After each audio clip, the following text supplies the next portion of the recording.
Meus irmãos, é com grande alegria, então, que nós iniciamos a nossa Semana Teológica num formato diferente, né? Num formato aqui totalmente online.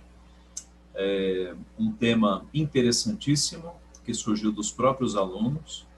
Teremos uma semana inteira sobre prática de pregação, com temas bem aplicados a diversas partes da elaboração e da transmissão do sermão. Hoje inicia a semana o reverendo Daniel Santos, né, que dispensa apresentações, é professor do nosso seminário há muitos anos, professor do Andrew Jumper, é um doutor em Antigo Testamento, e ele vai falar hoje sobre gêneros literários, né, na questão do sermão. Nós vamos então, meus irmãos, iniciar este trabalho. Eu peço ao presidente da nossa jurete, reverendo Daniel Fogaça, que nos dirija a Deus em uma palavra de oração. Por favor, reverendo Daniel, ligue o seu microfone e nos dirija a Deus. Oremos. Deus bendito, nosso Pai Celestial, nós damos graças ao Senhor, nós damos graças ao Senhor pela noite deste dia, por esta noite que estamos vivendo, nós damos graças ao Senhor por esta semana que está por vir, quando o nosso seminário estará, ó Deus, promovendo esta série de palestras, visando a glória do Senhor e visando também a edificação do teu povo, especialmente dos nossos alunos, futuros pastores. Nós pedimos tua bênção, que o Senhor nos dê, nos ajude, dando-nos um entendimento melhor dos ensinos que iremos receber. Como também esteja abençoando, Senhor, os palestrantes, dando a cada um deles sabedoria, discernimento, para que possam traduzir em palavras somente tua vontade, somente aquilo que o Senhor quer transmitir para nós nesta noite. Agradecemos pela vida do diretor, pelo seu empenho nesse trabalho, para que possamos realizar esta semana de conferência. Abençoa o preletor desta noite, reverendo Daniel Santos, seja com ele, dando sabedoria espiritual, sabedoria dos altos céus ao teu servo. Nós oramos agradecidos em nome de Cristo, nosso Senhor. Amém. Amém. Amém. Muito bem, então, sem mais delongas, eu passo a palavra para o reverendo Daniel Santos, para que ele nos traga a sua palestra. Obrigado, reverendo Daniel. Deus o abençoe muito. Obrigado, reverendo. É um prazer poder colaborar, então. Fiquei sabendo agora que foi um tema sugerido pelos alunos, né? Que bom. É um tema muito interessante mesmo. E raramente a gente que vai dar palestra, a gente recebe um tema e fala, nossa, que tema maravilhoso, né? Porque a gente tem que adequar várias coisas que a gente já sabe para encaixar no tema solicitado. Esse tema, eu fiquei tão empolgado que eu devo até escrever algo sobre ele, provavelmente, né? Então, obrigado pelo convite. É uma honra poder participar da Semana Teológica do Seminário JMC, uma instituição onde eu coopero já há alguns anos como professor de exegese e algumas outras matérias. Agora, nos últimos anos, de hebraico também. Então, eu agradeço a congregação do seminário, na pessoa do reverendo Ageu, e transmita o meu agradecimento a quem, né, foi responsável pelo convite e também pela idealização e de tudo o que é necessário para que isso aconteça hoje de maneira adequada. Muito bem, nós vamos começar então, e eu queria começar, eu vou transmitir então, e eu espero que reverendo Ageu, ou se alguém vir que caiu alguma coisa, a projeção, pode entrar e falar, porque às vezes é algum erro aqui, tá bom? Então, o meu tema hoje é a pregação e os tipos literários nas Escrituras. É um tema, né, que envolve, e quando eu recebi o tema, eu já coloquei em destaque, porque, sem dúvida, esse é um dos assuntos que não é muito tratado. Eu, por exemplo, eu entrei no seminário em 88 e formei em 91. Eu não vi absolutamente nada sobre isso. Talvez tenha sido culpa minha de não ter lido muito mais. Isso não era um assunto comum. Então, eu queria tratar com vocês sobre esse tema, né? Quais são os tipos literários e, especificamente, como é que nós podemos usá-los na pregação ou na comunicação, não apenas pregação. Tem várias pessoas hoje aqui que não são pastores e não pregam, mas você precisa conhecer os tipos literários da Bíblia para poder melhor comunicar a palavra de Deus em vários contextos. Eu queria começar, então, com uma rápida ilustração e talvez respondendo essa pergunta inicial: por quê? Por que se preocupar com tipos literários? Por que a gente já não vai e prega logo, reverendo? Tem que pensar em tipos literários? Eu estava pensando hoje sobre como ilustrar a necessidade disso. Eu não sei quantos já moraram fora do país, mas algumas coisas elas estão vinculadas à cultura. Por exemplo, essa imagem que vocês estão vendo aí, só pelo bloco, tem como você dizer o que tipo de texto será escrito aí? Ou que tipo de informação você tem num texto escrito nesse bloco de papel? Lógico, se a gente não é familiarizado com o gênero literário, com o tipo literário, a gente não tem noção, mas esse é um bloco de receituário. Um médico certamente vai fazer uma receita aí. Então, esse modelo, esse sinal, o RX, né, é uma marca registrada de quem já morou fora do Brasil, sabe que esse é um bloco de receita médica. E isso significa, gente, que quando nós estamos pensando na importância de um gênero, de um tipo literário, nós estamos pensando na habilidade que alguém cria e desenvolve para focar naquilo que é importante. Então, se você não é acostumado com o gênero literário, você acaba trabalhando muito mais, você acaba enfatizando em coisas que não são importantes. Uma ocasião, eu saía do JMC e íamos para o Jumper, e eu estava de carona com o reverendo Davi Manson. E eu não sei qual era o assunto, mas nós estávamos comentando sobre uma decisão judicial que havia sido publicada, tinha alguma coisa a ver com alguma pessoa evangélica. E eu mostrei para ele, falei para ele sobre isso, e eu não entendia a decisão judicial. Ele falou: você tem ela aí? Eu falei: tenho. Aí eu abri o celular e comecei a ler. Ele estava dirigindo e eu estava no lado do passageiro. E aí eu comecei a ler a decisão judicial, expedida por um juiz, e ele falou: não, pode pular, vai mais para frente. Não, mas como assim? Não, isso aí é só texto, são só formalidades, estão repetindo coisas que já foram tratadas, pula mais, vai para frente. E eu começava a ler: não, mais para frente, pode pular. E chegou num ponto, ele comece a ler num trecho que diga mais ou menos isso, isso, isso. Aí eu fui, então, é aí que está a coisa mais importante desse texto. Então, veja, quando você conhece o gênero literário, você é capaz não de deixar de fora, mas de concentrar naquilo que é mais importante. E eu temo que, quando eu ouço os nossos alunos pregando, e às vezes alguns pastores também, parece que eles se desgastam bastante, sofrendo para tentar entender um assunto, sendo que aquilo, talvez, não fosse tão importante para aquela situação. Porque, às vezes, o gênero não é tão conhecido. Então, vamos começar vendo, então, alguns exemplos dos gêneros que nós temos na Bíblia. Vamos começar pelo tradicional, conhecido, né, a lei, o Pentateuco. E aqui eu já queria iniciar ilustrando alguns estereótipos que a gente cria a respeito de gêneros, tá? De tipos. Quando eu falar gênero e tipos, é a mesma coisa, né? Às vezes eu posso mudar o termo.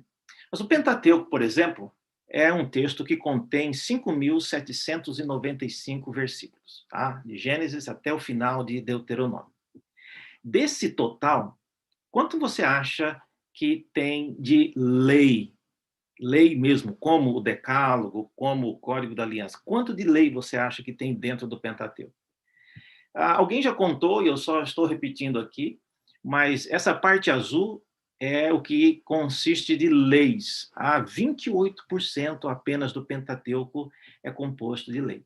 O restante, 56%, tem narrativas, né, como as histórias dos patriarcas, como várias outras narrativas 10% são de genealogias e listas e censos, e 6% cânticos, bênçãos e instruções. Então, veja, 28% apenas do Pentateuco é composto de leis. Então, nós não podemos simplesmente dizer que, quando falamos de lei, falar do Pentateuco como se tudo fosse igual. Não, não é. E eu estou dizendo isso porque é comum, irmãos, é comum as pessoas criarem o hábito de se referir ao Pentateuco como sendo lei, e quando pensam em lei, pensam exatamente em coisas como o Decálogo ou como as leis em Levítico, mas são coisas muito diferentes. E a gente precisa aprender a apreciar e ver essas diferenças. Então, vamos ver aqui, basicamente, quais são os blocos de leis que existem dentro dessa porcentagem de 28%. Você tem o tradicional, né, o Decálogo, em Êxodo 20. Você tem o Código da Aliança, que vem logo depois do Decálogo. Você tem também o Código de Santidade, que é uma expressão usada para se referir às leis de Levítico. Eu não estou entrando em detalhes aqui, pormenores, mas são as leis em Levítico. E você tem o Código Deuteronomista. Isso não tem nada a ver com fontes, né, documentais, é só porque são leis em Deuteronômio. E em Deuteronômio, essas leis se encontram no capítulo 12 até o capítulo 26. Então, são esses 4 grandes núcleos que concentram aqueles 28% que nós vimos. Fora disso, você não encontra lei. Também é importante a gente lembrar que o Decálogo e o Código da Aliança, eles originalmente eram para ser a mesma coisa. Só foi interrompido porque, vocês devem se lembrar, quando Deus terminou de falar as 10 leis, os 10 mandamentos, o povo pediu para que Moisés continuasse ouvindo, porque o som estava muito alto. E Moisés, então, ele foi, e Deus continuou o Código da Aliança.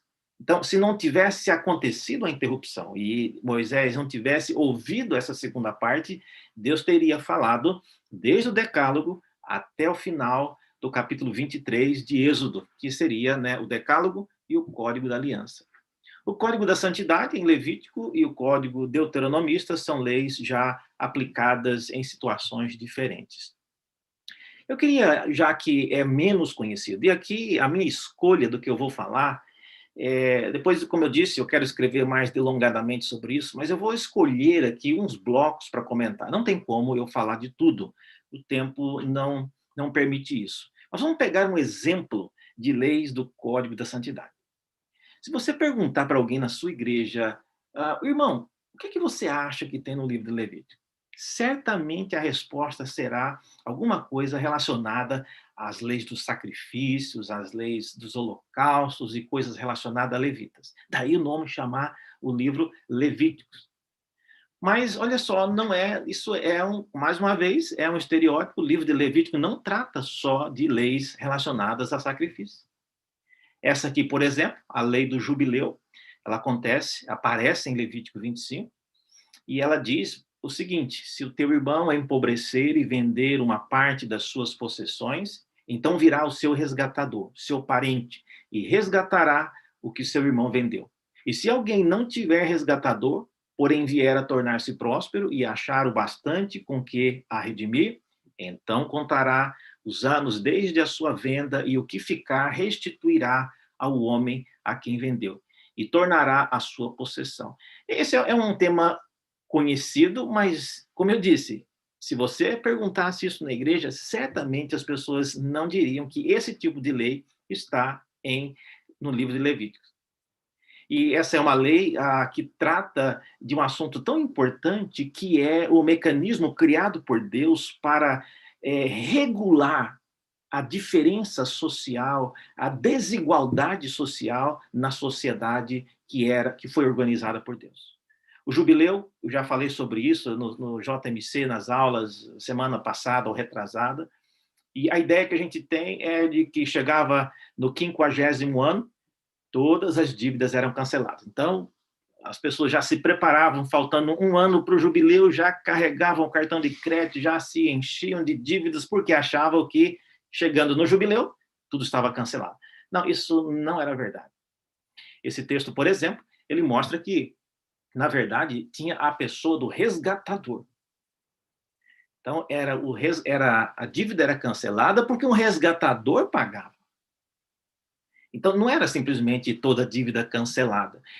Obviamente, não vamos entrar nos detalhes aqui, mas uma lei como essa, caminhando, e quando você lê, e eu recomendo você ler depois o capítulo 25 inteiro, você verá que é um texto altamente focado no papel de Cristo.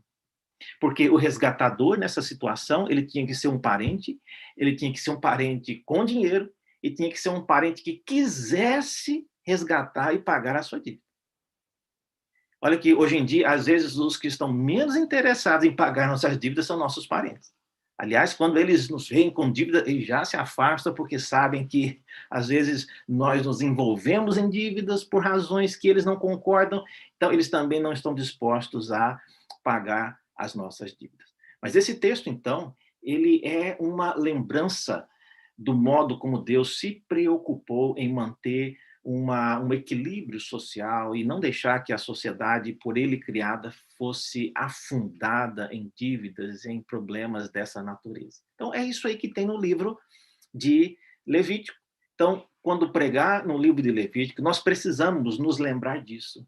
Tá? Esse tipo de lei não era uma lei para sacerdote, nem por causa de sacerdote, era uma lei voltada para o povo de Israel, que vivia numa região específica, e a dica que eu dou aqui é que não se vincule a estereótipos, porque é lei, ou porque está no livro de Levítico, tudo tem a ver com a adoração, tudo tem a ver com sacrifício. Não, isso não é verdade. Leia os textos, leia o conteúdo que você vai ler e conheça a natureza do texto que está sendo apresentado nas Escrituras. Um outro tipo literário é a narrativa. E a narrativa é um tipo literário muito conhecido, quase dispensaria comentários, e já muito nós falamos sobre isso. Richard Pratt, né, já tem livros, né, traduzidos em português, né, ele nos deu histórias. É um livro que trata e explica bastante questões de narrativas. Então, exemplos clássicos de narrativas na Bíblia. Você tem a história dos patriarcas, você tem o grande bloco de narrativas, né, de Samuel, Rei e Crônicas, né, são narrativas já mais narrativas reais. A diferença da narrativa dos patriarcas para a narrativa de Samuel, Reis e Crônicas é que a narrativa dos patriarcas, elas são, comparada com as outras, menores. Tá? Os capítulos em Gênesis que tratam dos profetas variam aí entre 30 a 50 versículos por capítulo. Mas eu queria focar hoje numa narrativa que não é muito comum. Como eu disse, eu vou focar sempre em coisas que não são mais comuns. O que é comum você já aprende no seminário. Mas existem também as narrativas proféticas. E Jonas é um exemplo disso. Então, vamos pensar um pouco no caso de Jonas. Quando Deus mandou Jonas a Nínive, ele deu a Jonas uma profecia, deu uma mensagem. Né? E a mensagem que nós lemos lá, em Jonas capítulo 1, é essa. Veio a palavra do Senhor a Jonas, filho de Amitai, dizendo: dispõe-te, vai à grande cidade de Nínive e clama contra ela, porque a sua malícia subiu até mim. Olha, preste bem atenção nesse texto. Esse texto, se você olhar, ele não fala o que era para ser pregado. Como assim, reverendo? Olha o texto está dizendo. Não, mano, ele não fala o conteúdo. Fala que era para Jonas se dispor, ir até a cidade, e mais ou menos era para ser um sermão contra a cidade. Só isso. Mas não fala o conteúdo dessa mensagem contra Nínive. Então, nesse versículos 1 e 2, nós não sabemos qual é o conteúdo da mensagem. Mais adiante, quando Jonas, depois de ter voltado do ventre do grande peixe, e a história vocês conhecem, quando ele chegou na cidade e começou a pregar, lá a gente ouve alguma coisa sobre o que era o conteúdo da mensagem. E no texto em Jonas capítulo 3, versículo 4, é dito que Jonas começou a percorrer a cidade, caminho de um dia, e pregava e dizia. Aí você vê um pouco daquilo que ele dizia. E é dito que ainda 40 dias e Nínive será subvertida. Ponto final. Será que essa era a mensagem de Jonas? Será que Deus tirou um profeta da sua casa para ir numa nação extremamente perigosa para dar esse recado aí com 4 palavras? Veja, o livro de Jonas é um livro que contém, se você for depois tiver tempo de lê-lo inteiro e contar, apenas 6% do livro contém o que a gente conhece tradicionalmente como oráculos, a mensagem vinda de Deus destinada a alguém. O resto do livro é somente uma narrativa contando a história de como Jonas foi e inicialmente se recusou a ir, todos os percalços durante a viagem. Tudo isso não faz parte daquela mensagem que Deus havia revelado a Jonas por meio do sonho e da visão. Todavia, a narrativa profética, ela envolve geralmente os acontecimentos e os detalhes relativos à entrega da mensagem e, às vezes, a resposta que a mensagem causou. Nesse caso, então, a coisa mais importante no livro de Jonas, presta atenção no que eu vou dizer, e eu falo isso com cuidado, o conteúdo mais importante não é o oráculo que Deus revelou a Jonas. Não é porque, inclusive, nós nem sabemos exatamente o que foi que Deus disse. Nós temos aqui um rápido relato que é ainda 40 dias e Nínive será subvertida. Mas a mensagem deve ter sido maior. Se não fosse aquilo que o cânon, né, o restante das escrituras nos revela, nós não teríamos, irmãos, como aprender muita coisa de Jonas. Mas em Mateus capítulo 12, versículo 40, Jesus, comentando e conversando com pessoas nos seus dias, ele diz a seguinte frase, né? Ele comenta que, porque assim como esteve Jonas 3 dias e 3 noites no ventre do grande peixe, assim o Filho do Homem estará 3 dias e 3 noites no coração da terra. Então, olha só, olhando da perspectiva das Escrituras, não apenas do livro de Jonas isolado, o mais importante realmente não era o que Jonas ia dizer a Nínive. Embora aquela mensagem ele tenha recebido de Deus e tenha recebido em visões e sonhos, mas o que se transformou em matéria-prima para compor aquilo que apontaria para Cristo foram as ocorrências, foi a narrativa profética. E é isso que eu queria que você prestasse atenção. Muitos de vocês estão pregando em profetas no seminário, e às vezes, Isaías não tem tantos trechos de narrativa, mas tem alguns. Então, lembre-se disso. Nem sempre os oráculos de Deus acabam sendo a principal mensagem que Deus quer que um profeta leve. Mas a história de como essa mensagem foi entregue ou como ela foi recebida acaba sendo de grande importância para o que Deus quer revelar no restante das Escrituras. Um outro exemplo de passagem é o caso de Abacuque.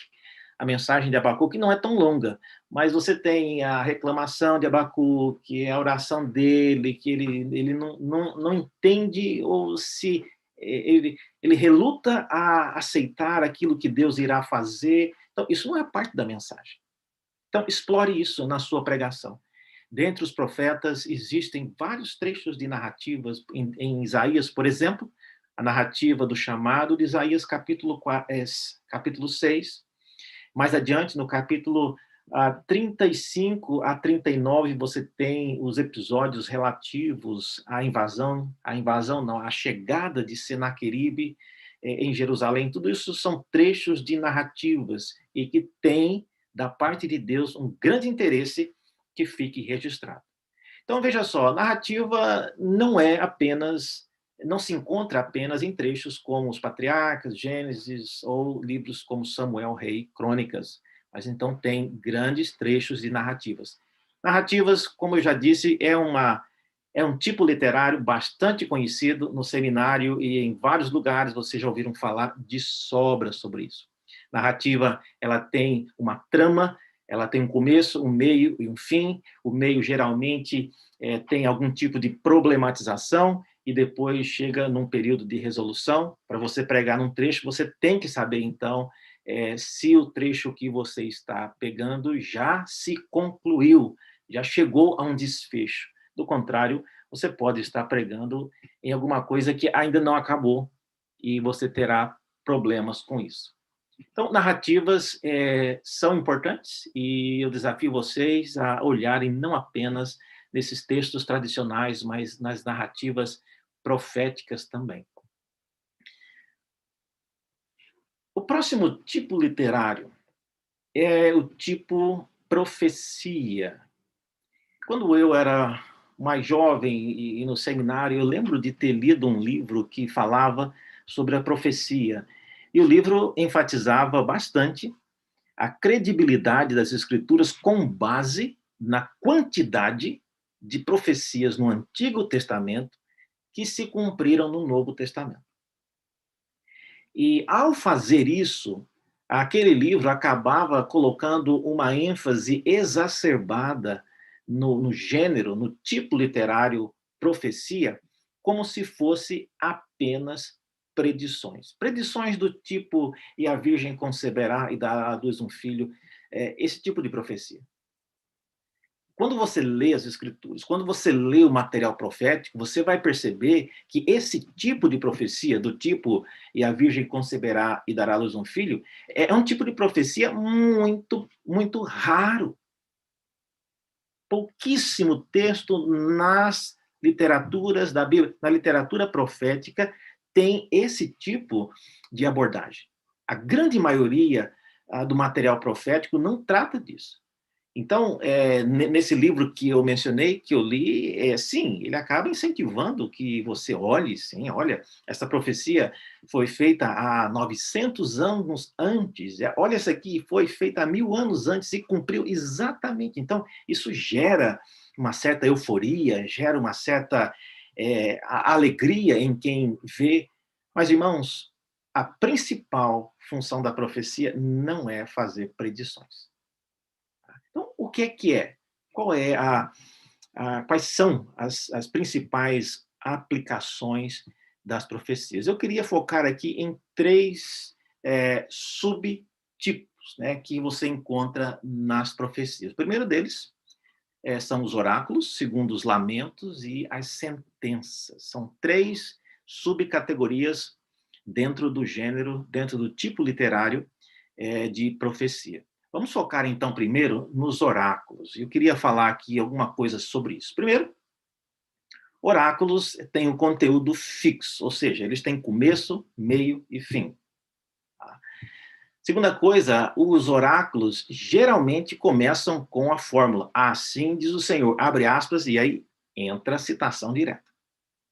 Então, oráculos não são coisa de eu acho que Deus disse isso, não. Até a natureza do oráculo deixa o mensageiro desobrigado de explicar aquilo que ele está falando, porque ele é apenas um mensageiro, ele não tem nada a ver com a mensagem, mas ele é apenas o instrumento da parte de Deus para entregar aquela mensagem. Outra coisa, com a finalidade original dos oráculos, a maioria deles são admoestações contra pecados, contra situações de várias naturezas. Esse é a finalidade original. E aqui eu queria desafiá-los a pensar numa distinção que eu queria fazer entre a finalidade original de um oráculo e a finalidade na Escritura. É diferente. A finalidade na Escritura de um oráculo é de instrução. Originalmente, ela era de admoestação. Vamos ver um exemplo? Olha esse exemplo aqui. É um oráculo conhecido, Isaías capítulo 7, versículos de 7 a 9. Assim diz o Senhor Deus, da fórmula. Isto não subsistirá, nem tampouco acontecerá, mas a capital da Síria será Damasco, e o cabeça de Damasco, Rezim, e dentro de 65 anos Efraim será destruído e deixará de ser povo. Entretanto, a capital de Efraim será Samaria, e o cabeça de Samaria, o filho de Remalias. Se o não credes, certamente não permanecereis. Vocês conhecem o contexto dessa história, a coalizão de Israel com Damasco, e essa profecia é dada a Acaz, no reino do sul. A minha questão essa profecia, ela não foi dirigida a nós, que moramos no século XXI em São Paulo. Então, a admoestação que Isaías faz não cabe a nós. Ah, reverendo, mas eu posso aprender alguma coisa. Sim, aprender é outra coisa. E é por isso que eu digo que a finalidade nas Escrituras é a instrução. A finalidade original, quando Isaías saiu da sua casa e foi lá na casa do rei para falar, para admoestá-lo daquilo que estava acontecendo, aquela demonstração só valia para o rei Acais. Ela não vale para nós hoje, porque nós não somos reis, nós não temos nenhuma coalizão da Síria com Damasco, nós não temos essa situação. Ah, mas tem coisas que a gente pode aplicar. Sim, se pode aplicar, então é por isso que a finalidade nas Escrituras, ela é de instrução. A finalidade original dos oráculos era de admoestação. Isso tem um impacto profundo quando nós vamos falar de contexto. O contexto da profecia, quando ela era original, era um. O contexto da profecia, depois que ela fez parte do livro de Isaías, é outro. Quem leu, ou quem ouviu essa profecia pela primeira vez, talvez tenha sido a Acais, a sua esposa, alguém que estivesse ali no recinto. Quem ouviu essa profecia como parte do livro, aí já foi alguém bem depois que o livro já havia sido composto e terminado. Então você percebe a diferença? Para pregar, qual é o contexto que você tem que focar? Você tem que focar no contexto do livro. Porque, geralmente, nós não temos, por exemplo, como saber como é que era a casa de Acais. Se era ventilada, se era aberta, se tinha algum tipo de ornamentação que pudesse ser importante para Isaías olhar. Não tinha nada a ver. A casa de Isaías, o local de Isaías, não tem nada a ver com a mensagem de Deus. Então, isso é algo que você deve pensar, e quando trabalhar em oráculos, pense nisso. A finalidade original e a finalidade nas Escrituras. Com respeito aos lamentos. O conteúdo do lamento ele já é mais variável. O lamento ele pode tomar várias formas, a gente vai ver alguns casos aqui. As fórmulas do lamento também têm, né, o assim diz o Senhor. A finalidade original do lamento, né, era lamentar, e também era predizer. Então, olha só, às vezes a gente pensa que o elemento preditivo só está em termos do tipo, eis que a virgem conceberá e dará luz a um filho, mas não. Lamentos também eram usados para predizer várias coisas. Nas Escrituras, o lamento já tem uma outra finalidade, que é a instrução. Vamos ver um exemplo aqui. Esse é o famoso caso da Ezequiel 28, é um texto que vocês já conhecem, né, descrevendo, é uma profecia contra Tiro, o rei Tiro, e diz assim: veio a minha palavra do Senhor dizendo, filho do homem, levanta uma lamentação. Então, o lamento não é algo que você vai descobrir se é um lamento. Se for um lamento, está escrito que é. Então, você não precisa pesquisar, será que é um lamento? Não, se não está dizendo que é, não é. Tá certo? E aqui, essa é uma maneira clássica de um lamento iniciar. Levanta uma lamentação contra o rei de Tiro e diz-lhe, assim diz o Senhor, abre aspas, aí vem o lamento. Certo? E aí vem dizendo, tu és o sinete da perfeição, cheio de sabedoria e formosura, estavas no Éden, jardim de Deus. Mais adiante, diz que tu eras querubim da guarda, ungido, e te estabeleci, permanecias no monte santo de Deus, no brilho das pedras andavas, pela multidão das tuas iniquidades, pela injustiça do teu comércio, profanaste os teus santuários. Eu, pois, fiz sair do meio de ti um fogo que te consumiu e te reduziu a cinza sobre a terra, aos olhos de todos os que te contemplam. Pergunta. Vendo, isso aí não está falando de Satanás? Tiro não estava no Éden. Tiro não estava no monte. Tiro não era... perdão, o rei de Tiro não era um querubim. Esse texto, então, ele é um texto... eu não diria problemático, mas ele é um texto que o gênero literário dele é importantíssimo. Então, isso aqui não é uma profecia, Isso aqui não é uma narrativa da queda de Satanás apenas, mas isso aqui é um lamento. Tá? Quando esse texto foi inserido nas Escrituras, irmãos, certamente Deus já havia mostrado em algum outro lugar que nós não sabemos, mas em outros lugares fora das Escrituras, inclusive, você tem relatos em escritos babilônicos de como Satanás caiu. Embora não sejam relatos fidedignos e nós não o vemos como inspirados, mas você fica sabendo em textos muito antes da história de Ezequiel que já havia, sim, relatos sobre a queda de Satanás em outras culturas, e é muito parecido com isso aqui. Então, eu creio que o texto aqui está falando do rei de Tiro, mas está usando uma narrativa para lamentar a queda do rei de Tiro, que todo mundo já conhecia no mundo antigo, que era usada para descrever a queda de Satanás.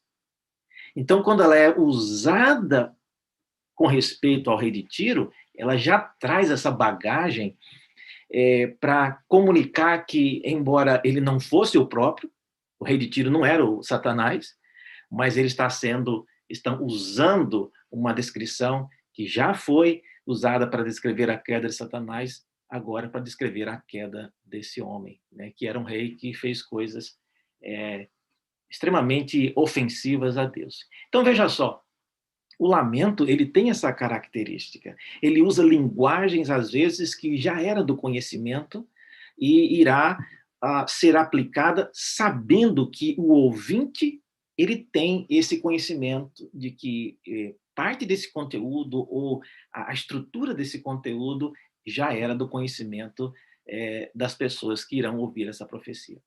Então, em resumo, o lamento aqui contra o rei de Tiro é contra o rei de Tiro, e também descreve, né, a queda de Satanás e já cumpria essa finalidade muito antes do rei de Tiro nascer e aprontar o que ele aprontou.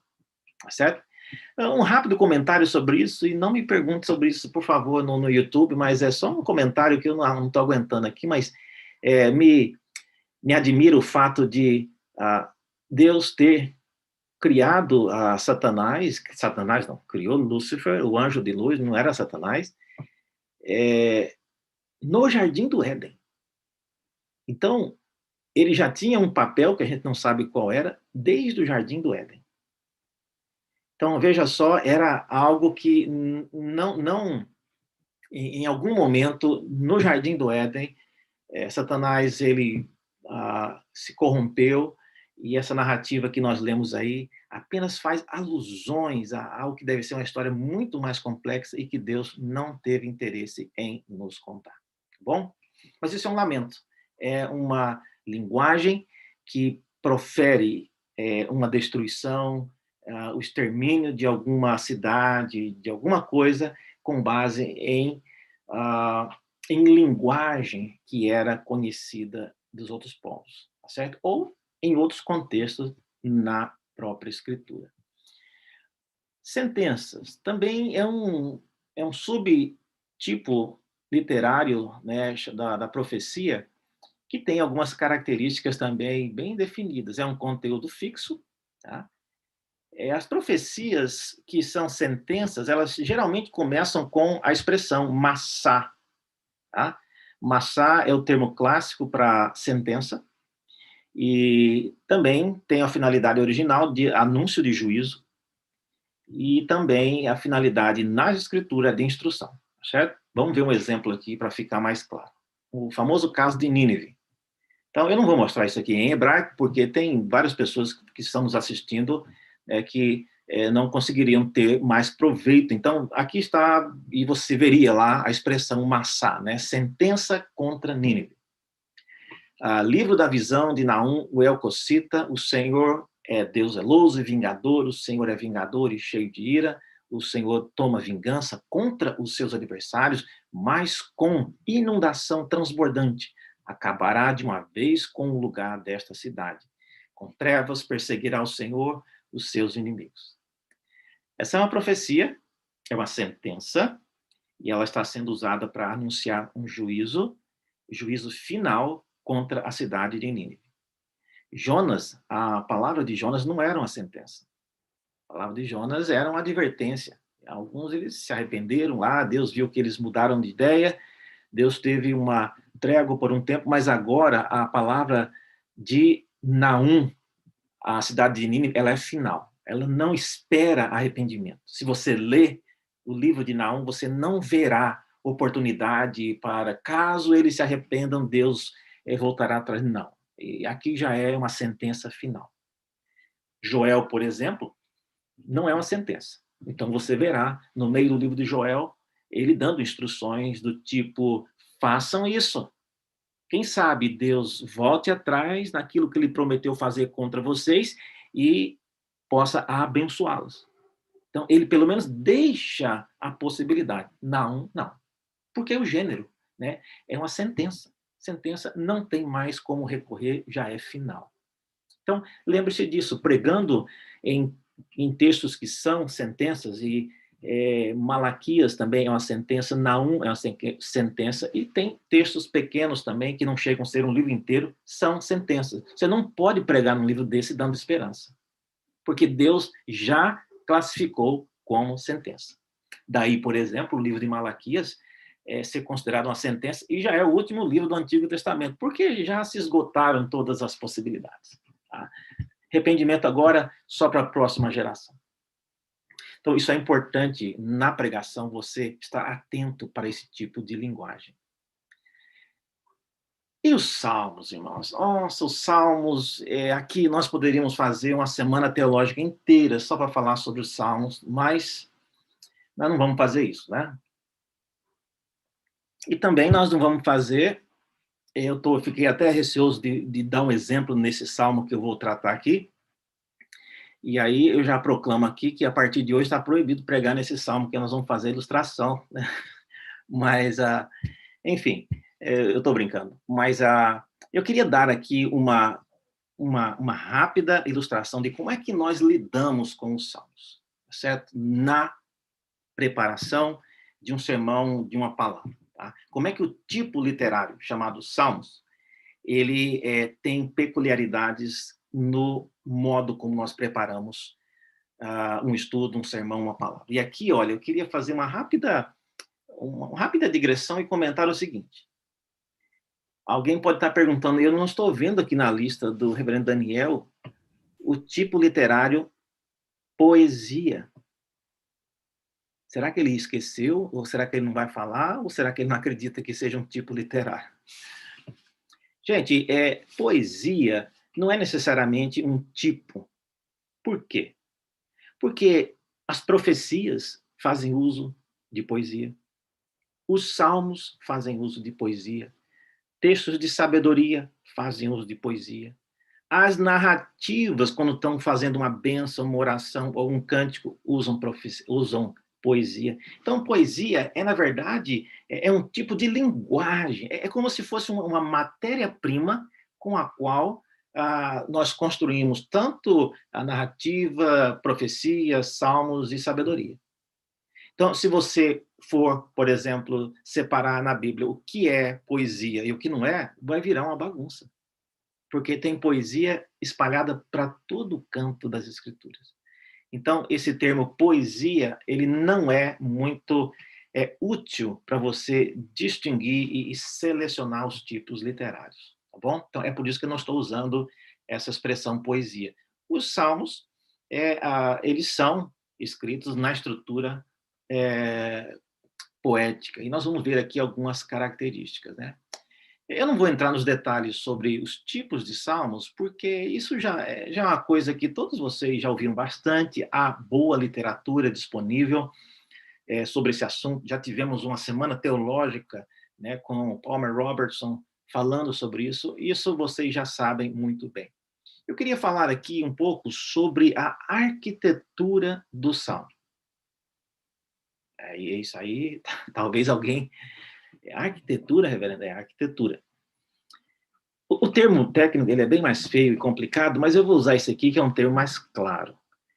Quando você olha para a arquitetura de uma construção, e eu lembro de ler a respeito da catedral de Brasília, e o texto, né, do Oscar Niemeyer, explicando o que ele tinha em mente quando ele desenhou a Catedral de Brasília. Então, a gente pode achar bonito, interessante, mas quando você entende a arquitetura e o projeto arquitetônico envolvido naquela estrutura é diferente, você tem um significado. Então, qual é a arquitetura do Salmo? Então, não é do livro do Salmo, estou falando de cada Salmo individual. E é isso que eu tenho visto em nossos alunos, às vezes, pregando, eles têm uma dificuldade de visualizar a arquitetura de cada salmo. E cada salmo é diferente. E o salmista, ele é inspirado e ele tem, além de já ser gênio para criar estruturas complexas, poéticas, ele ainda tem, da parte de Deus, né, esse plus para poder criar ainda uma arquitetura muito curiosa. Eu vou pegar aqui um exemplo para a gente explicar o que nós estamos falando. Esse aqui é o Salmo 146, tá? Aleluia, louva minha alma ao Senhor, louvarei ao Senhor durante a minha vida, cantarei louvores ao meu Deus enquanto eu viver. Não confieis em príncipes, nem em filhos de homens. Alunos do JMC que estão assistindo aí com o Logos aberto, né? Depois olha o texto hebraico disso aí, gente. Filho dos homens está no singular, né? Então é filho do homem, em quem não há salvação, sai-lhes o espírito e eles tornam ao pó.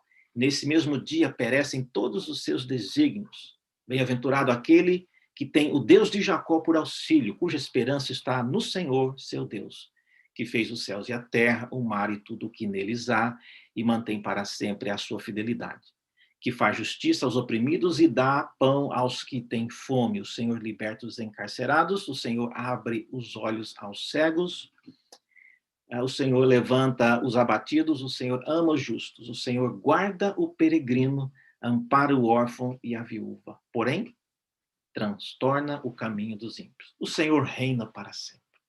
O teu Deus, ó Sião, reina de geração em geração. Aleluia. Vamos fazer um exemplo nesse salmo? Primeira coisa, o salmo começa com aleluia no começo e no final. Eu sei que aleluia significa aleluia, né? Seja louvado Yahvé, mas, olha, a gente entende que isso é um detalhe, né? Quase que um detalhe artístico na estrutura do salmo, mostrando que o salmo começa e termina com essa oração, né? Que desafiando-nos a louvar Yahvé. Ok, mas isso não é a mensagem principal. Você não pode fazer desse título, né, a chave para você interpretar o Salmo. Seria uma coisa totalmente fora de propósito. Vamos ver alguns exemplos aqui. Como é que nós entramos no Salmo? Tá? Quem está me ouvindo e já fez seminário, ou pelo menos que sabe um pouco de gramática, é em português, eu não estou mostrando nada aqui de hebraico. Você tem que ter alguns mecanismos que não sejam baseados apenas na sua imaginação. Porque tem gente que tem uma imaginação que é de impressionar. Ele vê coisas que ninguém mais vê, só ele vê no texto. Mas então, para que isso não aconteça, você tem que ter algumas coisas que são concretas. Então vamos lá. Primeira coisa, você observa que o que está agora de vermelho são todos imperativos. Tá? Lembrando que em hebraico, né, o versículo 2, né, louvarei, é o que a gente chama de cortativo, é um hebraico na primeira pessoa, não tem isso em português, o cantarei, a mesma coisa. E o não confieis é o futuro com uma negação, então é também um imperativo. Então aqui nós já temos, então, um começo. Então nós temos 4 imperativos, ok? Muito bem, o que mais que a gente pode encontrar aqui? A gente vê que os primeiros 3 estão dirigidos à primeira pessoa. Louva minha alma, está falando comigo mesmo, ele e a alma dele, é a mesma coisa. Eu louvarei e eu cantarei. Então, os 3 primeiros têm a ver com ele. O quarto aí, não confieis, é na segunda pessoa do plural. Não sabemos quem é, mas não é o próprio salmista. Então, vamos separar isso aí. Então, vamos chamar esses 3 aqui de o nosso primeiro tópico e vamos separar, colocar uma linha para dividir. Nós ainda estamos encontrando a arquitetura do Salmo. Okay? Então, isso vai ser o nosso tópico 1. Tá? Tem a ver com louvar, cantar, alguma coisa nessa natureza. Ainda não estamos definidos. Muito bem. O que mais que a gente pode ver? Vocês conseguem perceber que nos versículos 3 em diante, essa linguagem, não confieis em, e depois, bem-aventurado o que tem por auxílio, o que significa bem-aventurado o que confia em alguma coisa? Então, parece que esse bloco que continua está contrastando 2 tipos de confiança. Está condenando um tipo e está chamando de bem-aventurado outro tipo. Tá? Vamos ver se isso se confirma? Então, vamos deixar provisoriamente isso aqui. Uma confiança, ela é proibida, não confieis em, e outra confiança, ela é recomendada. Bem-aventurado que confia em tal coisa. Muito bem, provisório.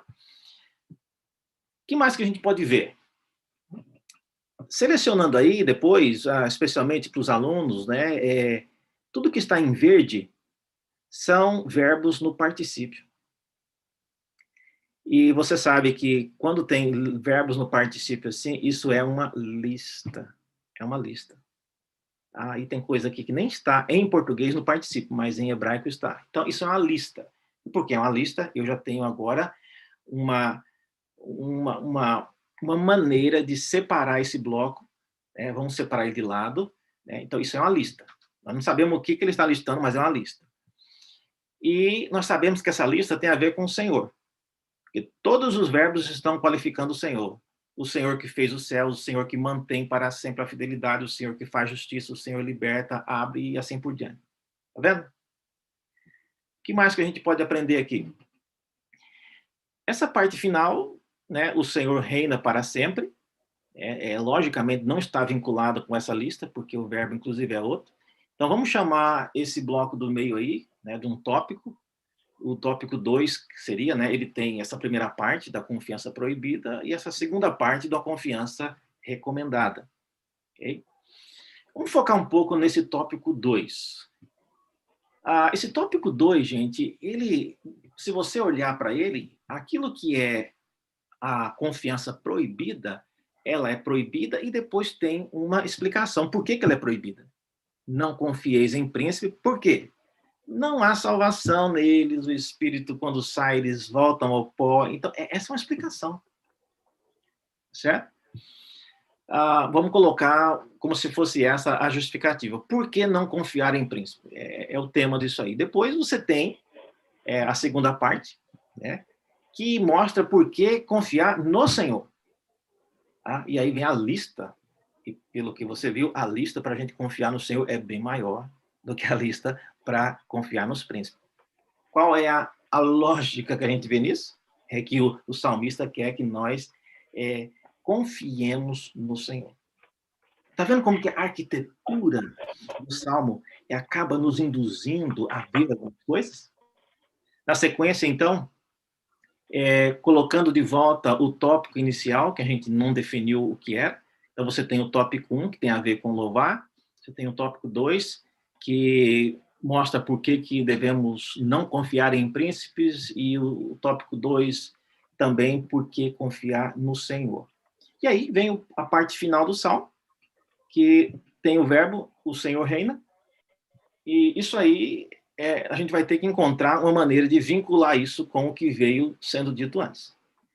Vocês estão vendo que eu estou navegando no Salmo, eu não estou tendo dificuldade e nem estou mexendo em texto hebraico. Mas eu estou usando a gramática, eu estou usando a sintaxe, eu estou usando descobrindo a arquitetura do próprio Salmo para me ajudar a preparar um sermão. Mais adiante, então, a gente pode provisoriamente chamar esse tópico 1 aqui, eu chamo de uma decisão pessoal, porque o salmista ele não está convidando as pessoas a louvar a Deus. Ele está dizendo que ele louvará a Deus. Não chamou ninguém para louvar. Então, se você for pregar nesse Salmo 146, e disser, esse é um salmo que convida o povo de Israel a louvar, é errado. Ele não está convidando. Em nenhum lugar nesse salmo o salmista está convidando a adorar. Existem outros, vários salmos que falam isso. Esse não fala isso. Ele mostra uma decisão pessoal do salmista, dizendo que ele irá louvar. Esse é o tópico 1, então. É uma decisão pessoal que foi tomada. Okay? O tópico 2, como a gente viu, apresenta um motivo. Por que ele tomou essa decisão? Porque ele não quer confiar em príncipes e também porque ele confia no Deus de Jacó. Certo? Pergunta, reverendo, eu podia fazer cada um desses aí um tópico? A primeira razão, porque ele não confia em príncipes, e a segunda razão, porque ele confia. Lembre-se, sintaticamente, esse bloco ele é coeso. Então, você não pode separar coisas e mexer na arquitetura do salmo. Aprenda a lidar com isso. Reverendo, mas esse meio está muito grande, vai ficar, tá vendo? Quantos versículos lá? Somente o versículo 10 sozinho lá, coitado. Gente, quem escreveu o salmo não foi você. Deixa o salmo do jeito que ele foi feito. Respeite se não o gosto do salmista, a inspiração de Deus que quis que o salmo fosse assim. Mas eu vou ter que gastar agora muito mais tempo nesse tópico 2. E qual o problema com isso? Então, veja, isso que eu estou dizendo, a arquitetura do salmo é que regula como você irá pregar. Ok? Então, esse tópico 3 caberia bem como o segundo motivo, né? E por que ele tomou essa decisão? Porque o Senhor reina. Ok?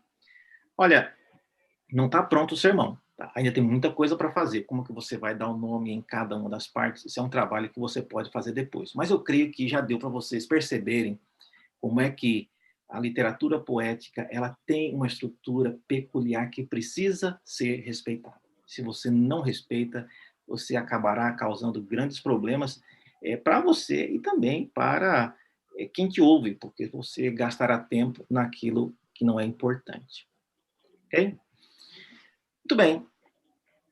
Esses são os salmos. Tem muita coisa para falar, mas para hoje é isso que eu tenho para falar. E por último, a literatura ou tipo literário chamado sabedoria. E aqui, me pedir para falar de sabedoria é pedir para falar do que eu não consigo parar de falar, né? Mas eu vou me conter. Para quem quiser depois ver um trabalho delongado, então tem já se você buscar, né, uma hashtag quarentena em Jó, você encontra várias coisas sobre isso. Mas eu queria focar aqui, quando a gente fala de sabedoria, pelo menos 3 subtópicos na categoria, né, no tipo literário de sabedoria. As instruções, as admoestações e os provérbios. Ok? Vamos pegar o primeiro deles, instruções. Instruções, gente, é uma subcategoria interessante porque ela é geralmente construída com diálogos. E instrução tem um começo, tem um fim que geralmente regulam tudo aquilo que está acontecendo no meio.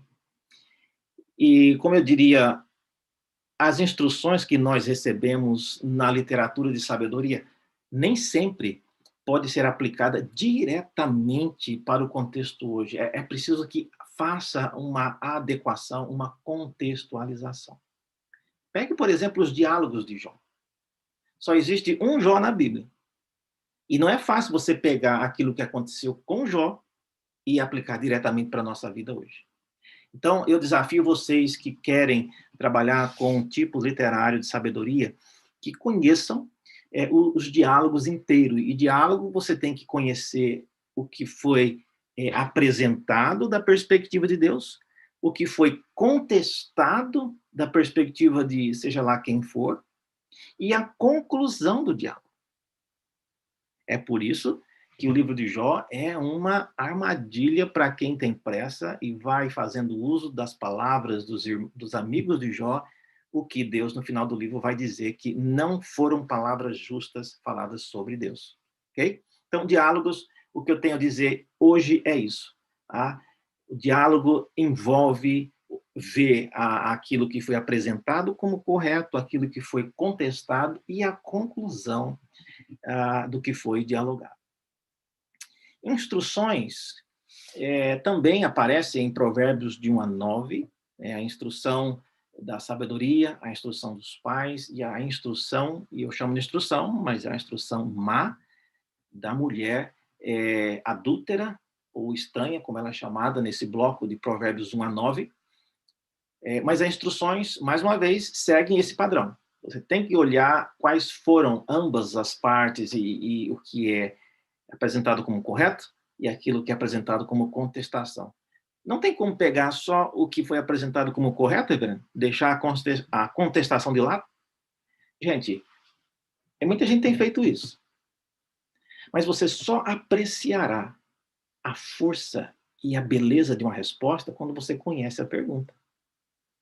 Então, quando você olha para uma instrução e você não sabe o motivo por que aquela instrução se fez necessária, você não apreciará tanto aquilo que é dito. Então, olhe ambos os casos, tá bom?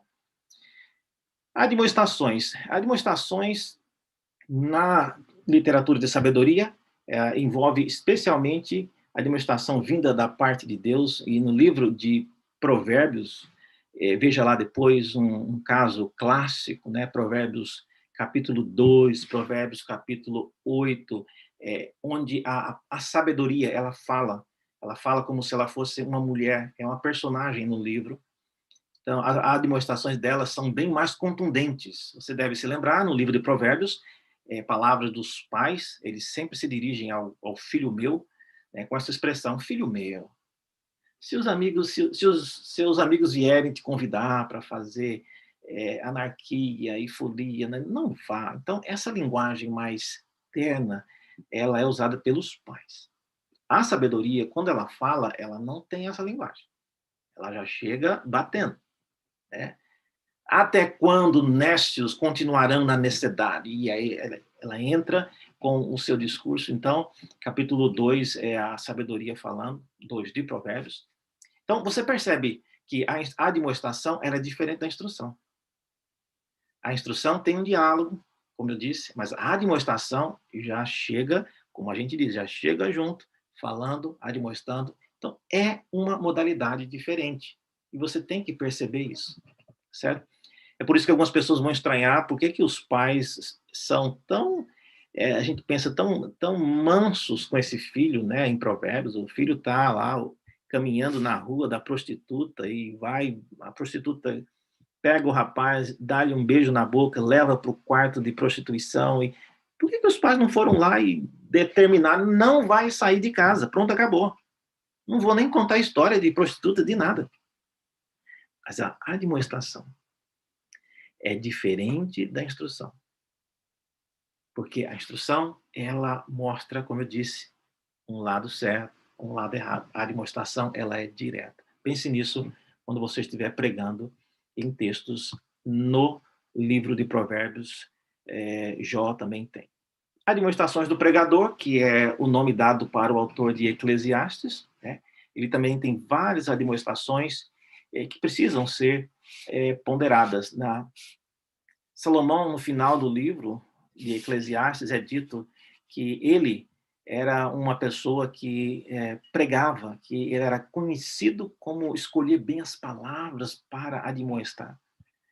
Interessante que nas Escrituras nós não temos nenhum relato que ficou para nós de Salomão pregando, e muito menos que ele era tão famoso assim, como pregador, para que o livro, em lugar de ter o nome dele, livro de Salomão, os editores resolveram colocar esse cognome, o pregador, porque quando falava o pregador, todo mundo já sabia quem era, tá certo? Mas é interessante que as admoestações em Eclesiastes também fazem parte desse subtópico. E por último, o tipo literário de sabedoria chamado Provérbios. Eles aparecem, obviamente, no livro de Provérbios, mas um alerta aqui. Quando a gente fala de Provérbios, se você perguntar na sua igreja, irmão, O que é que você lembra quando eu falo de livro de Provérbios? Cite um texto. Geralmente, as pessoas vão citar o que faz parte da segunda parte do livro, que são provérbios do tipo: o coração do homem pode fazer planos, mas a resposta certa dos lábios vem do Senhor. Provérbios 16. É o que as pessoas lembram. Eles se lembram disso. Mas isso acontece somente na segunda parte. A primeira parte são os cenários contendo as instruções e as demonstrações. A segunda parte é que tem os provérbios. E eles foram preparados para interagir com as cosmovisões. Olha só um exemplo que eu quero dar. Provérbios 22, 17 e 18. Esse provérbio aqui, esse versículo 17, ele é famoso. Sublinhe na sua Bíblia depois. Inclusive, a Nova Almeida Atualizada, inclusive, já colocou um título, não é inspirado, mas é um título oportuno, dizendo que isso aqui são as palavras, né, dos sábios, e faz uma referência a Amenemope, inclusive, que é um sábio egípcio. E eu quero chamar a atenção aqui para isso. Salomão, ele está orientando, ele está ordenando aqui para que os leitores de Provérbios inclinassem o ouvido para ouvir as palavras dos sábios. Se você perguntar, mas, reverendo, Salomão não era sábio? Então, esses sábios não podia ser ele mesmo? Não, não pode ser, porque embaixo ele vai falar do que ele também ensina. Então, olha só a proposta dele. Ele quer que nós inclinemos os ouvidos às palavras dos sábios, e, enquanto fizermos isso, apliquemos o coração no conhecimento oriundo dele. Em outras palavras, o autor de Provérbios está querendo que o leitor de Provérbios não seja uma pessoa que leia apenas as coisas que Salomão escreve, mas ele quer que, tendo conhecimento do que ele falou, ele se adentre nas cosmovisões do mundo e leia, e interaja. E a partir do capítulo 22, 17, depois você pode ler isso, vários comentários dizem que essa é a seção onde Salomão parece estar polemizando com um escrito que já existia na época, chamada Os 30 Dizeres de Amenemope.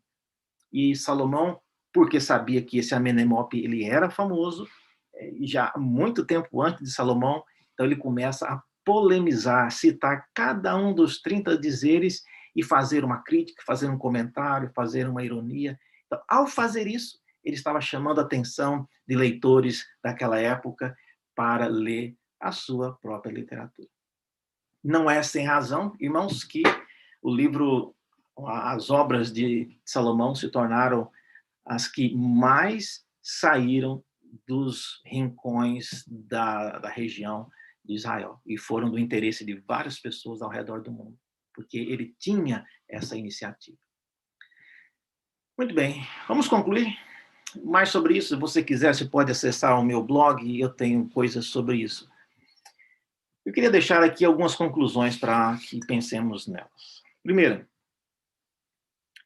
você já pensou por que é que Deus quis que as palavras proféticas ficassem registradas na linguagem poética? Não ficaria muito mais fácil se tirasse a poesia? Alguns filósofos, inclusive, acham que a poesia ela acaba atrapalhando o foco. A poesia é uma maneira de distorcer aquilo que a linguagem poderia dizer de maneira muito mais direta e clara. Mas quando você poetiza, você acaba floreando demais. E muita gente, inclusive, quando ouve falar que Gênesis 1 e 2 pode ser linguagem poética, já começam a arrepiar, porque acham que poesia já é indicativo de que não é legítimo. Não é uma ficção. Mas por que Deus quis que a poesia ficasse registrada na forma poética, na linguagem poética? Certamente, irmãos, porque a poesia, a arquitetura dela, ela envolve, ela mexe com o sentimento humano, ela mexe não apenas com o intelecto. Então, foi do interesse de Deus, né, que esses textos fossem registrados de forma poética. Uma outra razão tem a ver com a dificuldade de você mexer na estrutura. Rapidamente aqui, um rápido detalhe, seria como se você criptografasse um e-mail, alguma coisa assim. Quem escreve em linguagem poética, se alguém vai depois tentar fazer um remendo, não dá certo, porque a poesia ela está rimada, ela tem o ritmo, ela tem as sílabas contadas exatamente. Então, para mexer num texto poético, e se a pessoa não sabe, não tem o dom, ela vai fazer uma inserção que todo mundo vai ver que aquilo não é parte do texto original. Então, é por isso que esses textos eles foram preservados na linguagem poética, porque garantia que a arquitetura dos salmos ou de qualquer texto poético ficasse preservada de maneira quase que intacta. Outra conclusão para nós hoje: submeta-se às particularidades de cada tipo literário nas Escrituras. Não fuja do desafio. Se o texto te faz chorar, chore. Se o texto é para nos alegrar, alegre-se. Se o texto é uma acusação, cuidado com quem o texto está acusando. Não jogue acusação para quem não merece acusação. Então, submeta-se às particularidades de cada tipo. Terceiro lugar, aprenda e encarne o espírito peculiar a cada tipo literário. É isso que eu creio que mais falta no nosso meio. Cada tipo literário tem um espírito diferente. E se você não percebe isso, você acaba prejudicando a comunicação e aquilo que você quer falar. Eu encerro aqui a minha participação e nós teremos, então, oportunidade para perguntas e respostas. Obrigado, então. Que Deus nos abençoe a todos.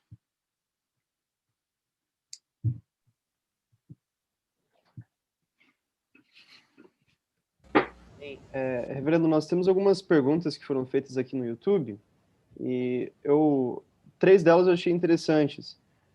A primeira: como o senhor recomenda, na hora da exposição, a melhor maneira de expor que lei e evangelho andam bem juntos?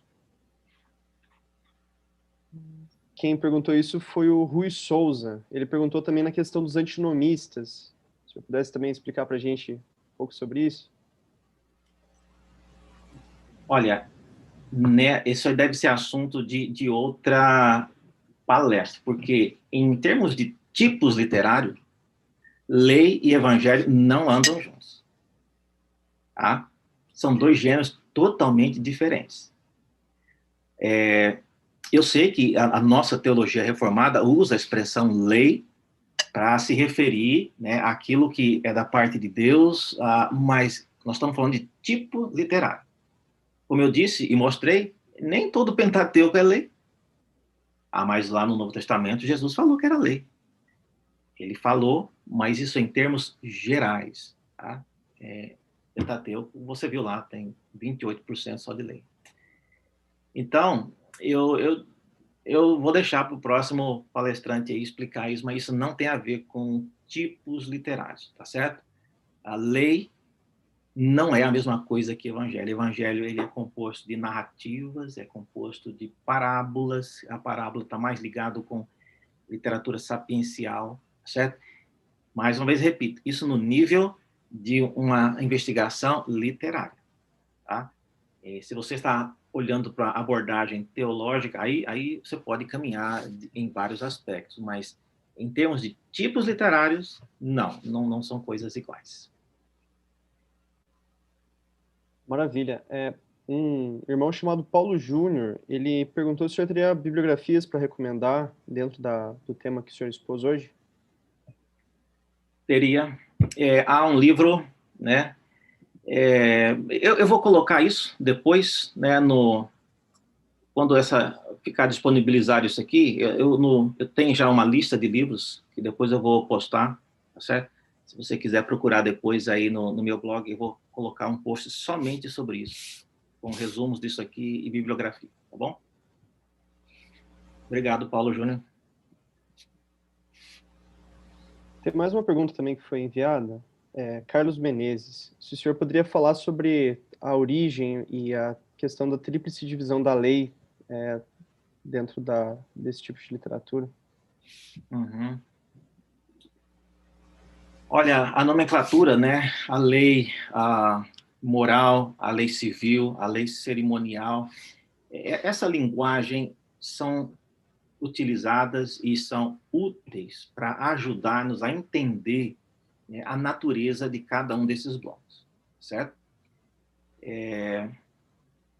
Mas isso que eu falei aqui não entraria nisso, mas apenas eu diria que a nomenclatura ela é útil, ela é legítima, mas ela não caracteriza um tipo literário. Por exemplo, a lei cerimonial, ela é um tipo literário diferente da lei moral? Não, não é.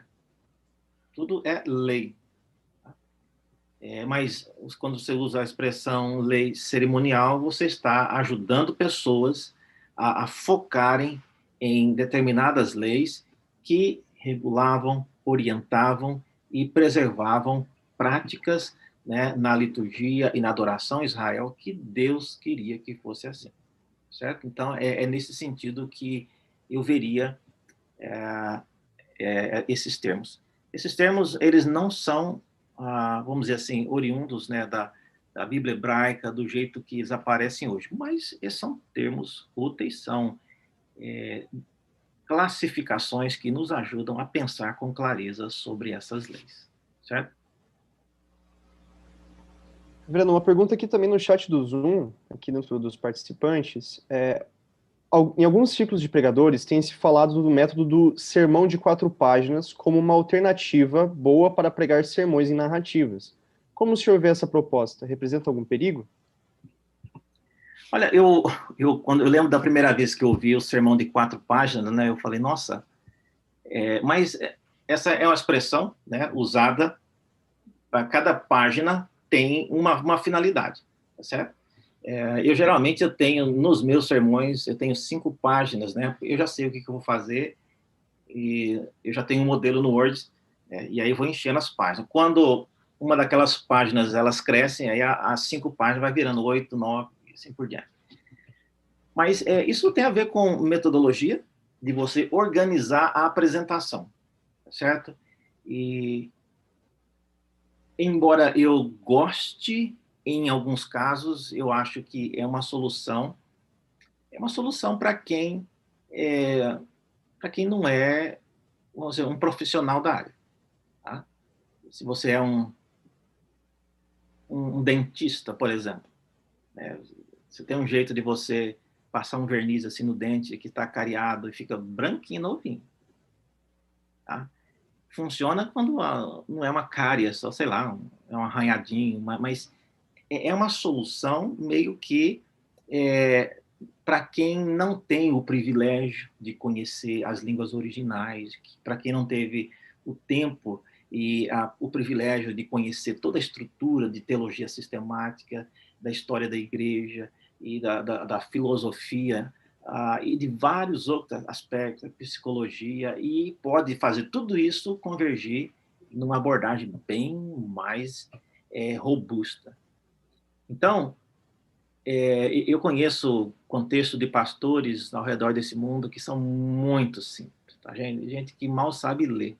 Então, longe de mim querer criticar aqui sermão de 4 páginas, mas eu diria que aqui no Zoom, e geralmente aluno de seminário, fazer sermão de 4 páginas e virar a regra para tudo, com certeza ele não vai passar no sermão de prova, certo?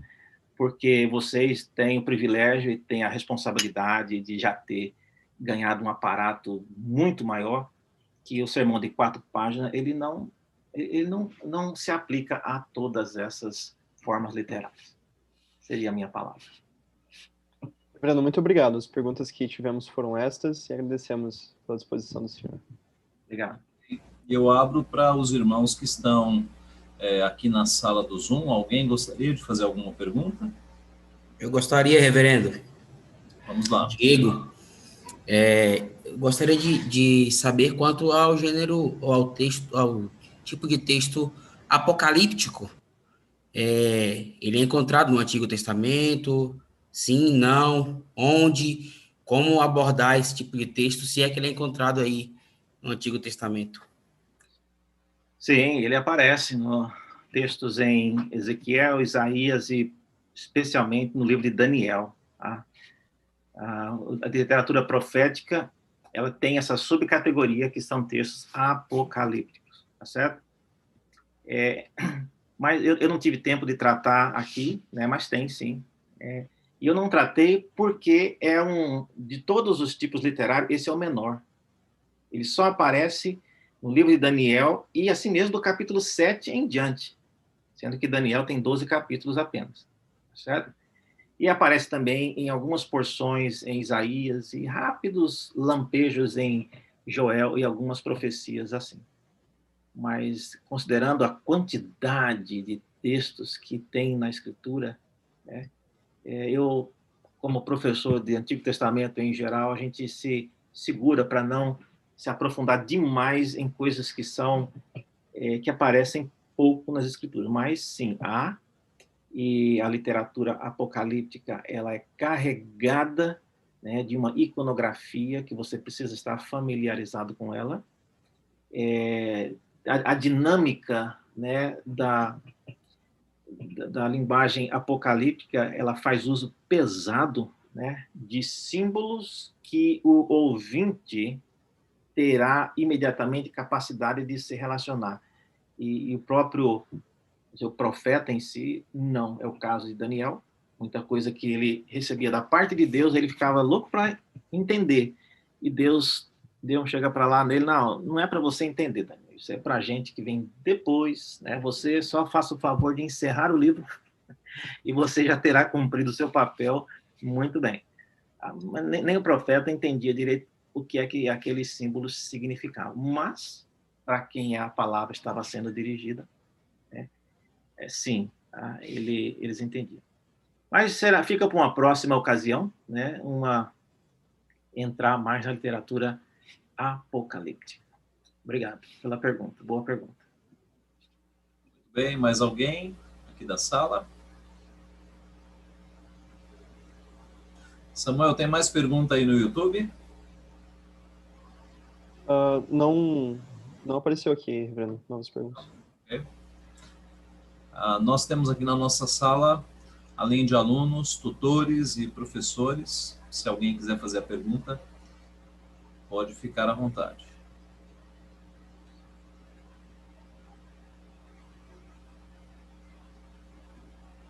Basta abrir o microfone. Daniel, deixa eu aproveitar aqui para fazer a questão. Você mostrou, fazendo aquela questão da estrutura do Salmo, que é necessário a gente respeitar, né, essa estrutura e procurar trabalhar com ela na pregação, né? Essa é uma discussão muito corriqueira, né? Quando a gente fala do sermão expositivo, de uma forma geral, né? Então, assim, qual que tem sido essa sua experiência de seguir a forma dos textos, né? E como é que você incentivaria aí os alunos a não ficarem preocupados tanto com a estética pessoal, né? E estar mais preocupados com a estética do texto? Boa pergunta. Só que você não podia perguntar, não, Dario. Você já sabe a resposta. Nós agradecemos. Eu que mandei essa pergunta para ele perguntar. Não, é interessante, Dario. Eu creio que, como eu disse, cada salmo parece ter uma arquitetura diferente e, às vezes, é desafiador. Salmo que começa igual o 73, ele já começa com a conclusão, né?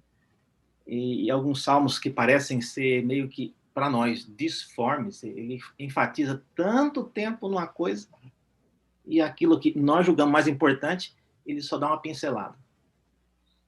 Então, eu creio que a estrutura do Salmo, a arquitetura do Salmo, como eu tenho chamado, ela impõe limites, ou pelo menos, se você respeita os limites, ela te ajuda a dosar quanto de esforço você vai dedicar a um bloco e quanto você vai dedicar a outro. E na exposição, como o reverendo Dario disse, você tem que seguir isso. Nesse salmo que nós ilustramos, por exemplo, né, o bloco central lá, você tem que gastar mais tempo nele. Tá? Mas ali não tem quase nenhum verbo imperativo. Mas olha a quantidade de texto que Deus quis dedicar àquele assunto. Então, praticamente, a arquitetura do Salmo, ela praticamente determina até quantos minutos você vai dedicar na exposição, certo? E em textos como esses, Dário, eu creio que a exposição bíblica do estilo e explicando palavra por palavra não funciona, porque, como um poeta já disse, poesia não se explica. Poesia você sente, né? Você tem que ler e ver o impacto do todo. Se você tiver que explicar para a pessoa chorar ou achar graça, aí já perde a graça. Tá? Então, eu diria que a estrutura, e como eu espero ter mostrado, né? Essa arquitetura, ela é baseada não no seu sentimento, não no seu estado de espírito. Ela foi codificada e Deus deixou dicas na própria estrutura do texto. Isso tem a ver com morfologia, tem a ver com sintaxe, tem a ver com coisas relativas ao texto e não com a subjetividade, né, da nossa interpretação. Eu creio que talvez seria isso. Não sei se respondi a sua pergunta.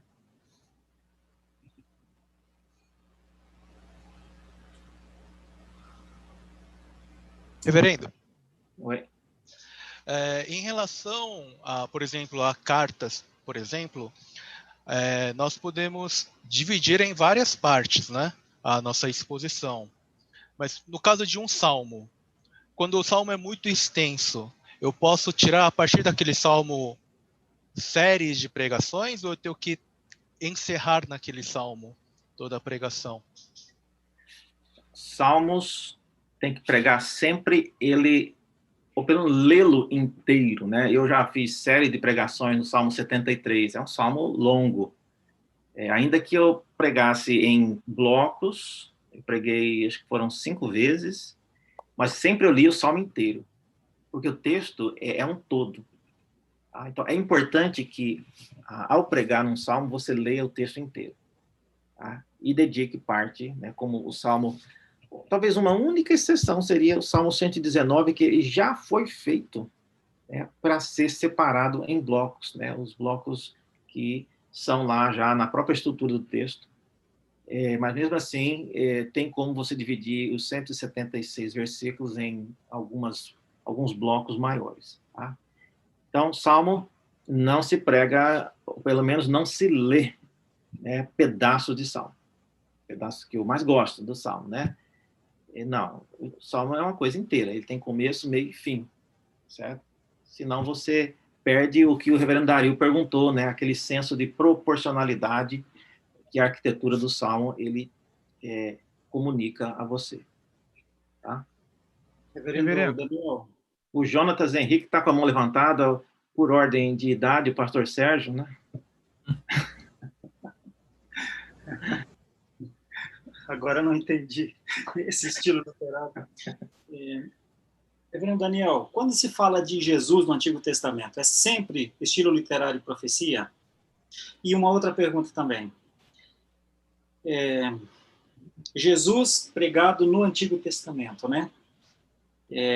Sempre se fala, só se fala quando a passagem em si fala, ou na aplicação é possível fazer esse link com o chamado ponto cruz. Eu digo isso porque, né, o risco de pregar o Antigo Testamento é trabalhar bastante leis e formas, né? Como trabalhar isso a partir de estilos literários? Eu vou pegar o exemplo que eu dei do jubileu. Né? Que alguém diria, jubileu tem alguma coisa a ver com Cristo? Olha, tem muito a ver. Eu temo, reverendo Sérgio, que algumas pessoas com as melhores das intenções acabem criando uma obsessão de achar Jesus em todo lugar. Né? Ai, meu Deus, eu preguei o sermão que eu vou ler aqui, mas não estou vendo Jesus em lugar nenhum aqui. Tem que achar que meu sermão tem que ser cristocêntrico. Então, né? Mas isso não acontece em todo texto. Tá? Textos sapienciais, por exemplo, o reverendo Filipe está pregando em Santo Amaro sobre Esther, não aparece nada explícito, né, sobre Deus, o nome de Deus, mas quem está vendo, tem muita coisa a ver.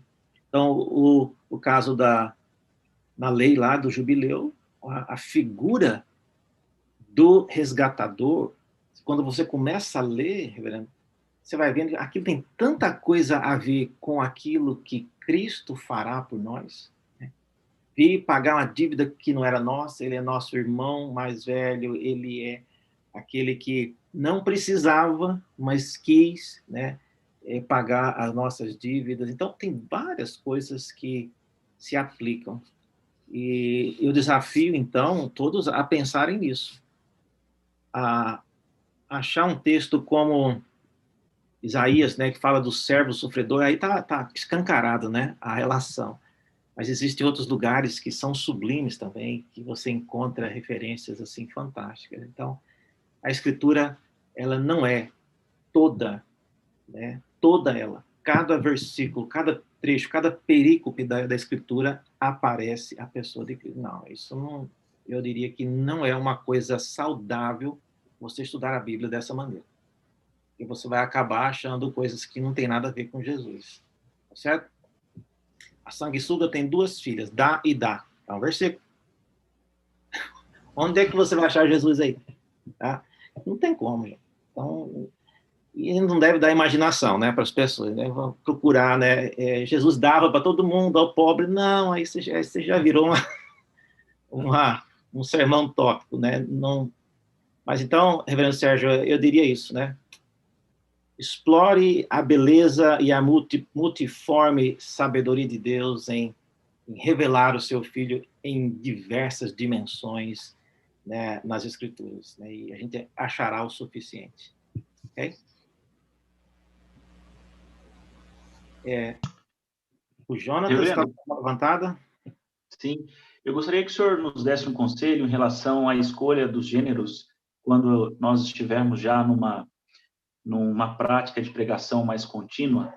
Durante a carreira do senhor, o senhor tem refletido a respeito dos gêneros na escolha da pregação? Por que eu estou dizendo isso? Porque é muito comum, é muito fácil a gente se sentir à vontade em certos gêneros literários e pregá-los mais.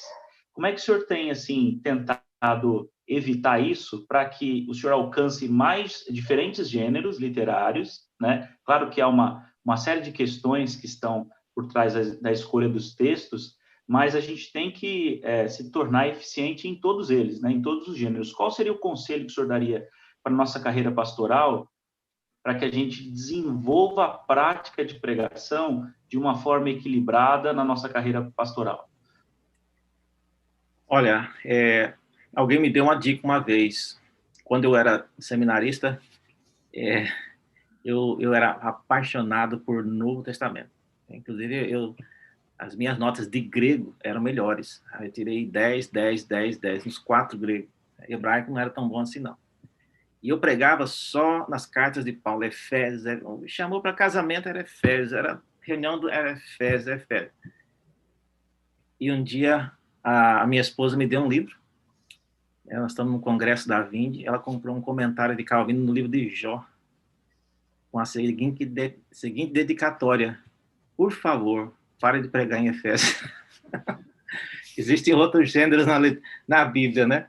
E foi daí que eu iniciei meu interesse por Jó, né? Mas assim, Jonatas, se você não é professor de seminário que tem que dar aula, você não tem a responsabilidade de conhecer todos os gêneros. A Bíblia é longa, a vida é curta, e você tem muitos afazeres. Dedique-se a 1, 2, 3 gêneros e, como eu disse, tente aprender, se familiarizar com a linguagem, né? Que coisa interessante é você conseguir dominar o gênero, por exemplo, de lamento, e saber lamentar do perfil profético em relação a várias situações caóticas e tragédias dos nossos dias hoje, sem se envolver com linguagens e conceitos de política, de esquerda ou de direita, mas você tem uma perspectiva bíblica, né, de lamento, certo?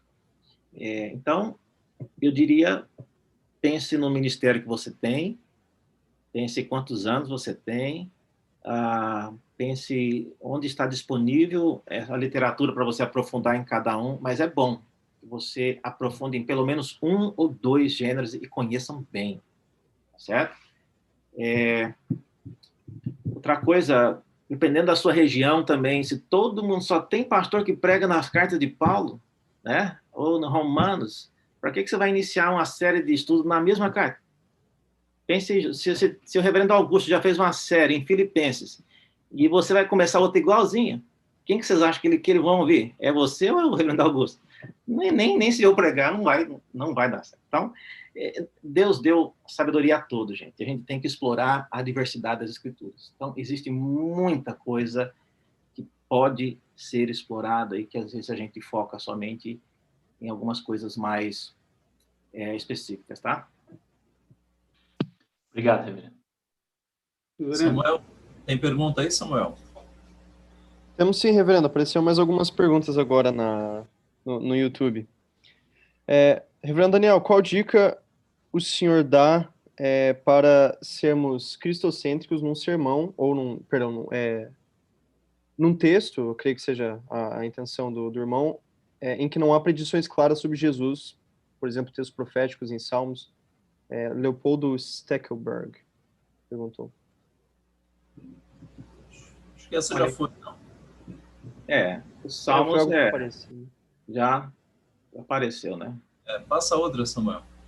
Utilizando da mesma arquitetura literária, é possível navegação entre textos de livros diferentes para a montagem do sermão? Sim, na mesma não. Como eu disse, os Salmos é um gênero, né? Então, não dá para você fazer o que eu fiz aí no Salmo 146, se for fazer em Jó, não dá certo. Ainda que Jó também seja escrito em forma poética, mas aí o gênero é diferente, é um diálogo, faz parte de uma instrução e não é um texto, né, como um salmo. Tá? Então, você tem outras técnicas, mas como eu demonstrei ali, o que você pode aproveitar, primeiro, a gramática. Você viu o uso que eu fiz da gramática? Gramática, gente, se o professor de gramática estiver aqui, né? Gramática não é só para você passar de ano no seminário. Você tem que usar para o seu benefício. E na exegese, ela é indispensável. Eu fui pastor numa igreja em Goiânia e tinha uma senhora, ela já faleceu, acho, e olha, o que ela fazia com a exegese, só com o conhecimento que ela tinha do português, meus irmãos, ela punha muito pastor no bolso. Porque ela conhecia a gramática. E ela era uma pessoa temente a Deus e ela tinha uma facilidade enorme de sintetizar e de comunicar a palavra de Deus, né, nos estudos que ela fazia. Então, use a gramática, respeite, no caso, se for em outros gêneros que não salmos, né, respeite limites. Né? O texto... Estou hesitando aqui para não mencionar texto hebraico, mas assim, olha, uma dica que eu dou tenha pelo menos 3 ou 4 versões para você ler, porque as versões bíblicas, elas mudam bastante, e não é só palavras aqui e acolá, às vezes a delimitação, onde o versículo começa, onde termina, então é benéfico você trabalhar com mais de uma tradução. Não para a igreja você escolha uma ou que está sendo usada e continue com ela. Falando para você que é líder e que tem que comunicar a palavra e estudá-la. Aí é bom, eu vou usar esse termo aqui, mas com cuidado e com cautela. É bom você se desintoxicar de uma versão bíblica. Tá? Porque toda versão tem espaço para melhorar. Todas. Não tem nenhuma que é perfeita. Perfeita no sentido de gramática. Não estou falando que a palavra de Deus seja imperfeita ou seja errada. Não é isso. Mas todas as versões têm espaço para melhorar. Então, é bom que você, que é líder, que está me ouvindo, você tenha, né, vá adiante e se prepare e veja o que as outras versões têm colocado. E se você vir alguma diferença, você já fica atento, então vou checar no hebraico. Se você não sabe hebraico, pergunte para quem saiba. né? Mas não é ficar discutindo coisas somente com base em versões, tá bom? Brenda, essa é um pouquinho mais rápida. Rômulo Ora e também William Jesus, os dois fizeram a mesma pergunta. Perguntaram se a Epístola de Tiago pode ser considerada uma literatura de sabedoria. Não sei. Pergunte aí para o próximo professor do Novo Testamento que falar. Eu não sei, realmente, não quero nem comentar, porque não vai ser produtivo o meu comentário. Ok. Tinha um irmão com a mão levantada e acabou de abaixar. Era eu, reverendo. Pode perguntar, Davi. Pode perguntar. Reverendo, a minha pergunta é sobre a pregação em narrativas longas. Então, são duas perguntas em uma. A primeira, o senhor recomenda que nós leiamos o texto todo, ainda que seja uma narrativa longa que eu vou expor? E a segunda é a melhor forma de estruturar o sermão em narrativas longas e aplicação. Eu exponho toda a narrativa e aplico no final, eu faço a divisão do texto e vou aplicando. O que o senhor recomendaria do tempo que o senhor tem trabalhado e exposto textos bíblicos longos também, de narrativas? Narrativa, texto longo. Leia o texto inteiro, longo. O mais importante que o seu sermão é o texto bíblico. Então, se o sermão não der certo, pelo menos você lê o texto bíblico e ele já vai abençoar, mais do que a sua pregação.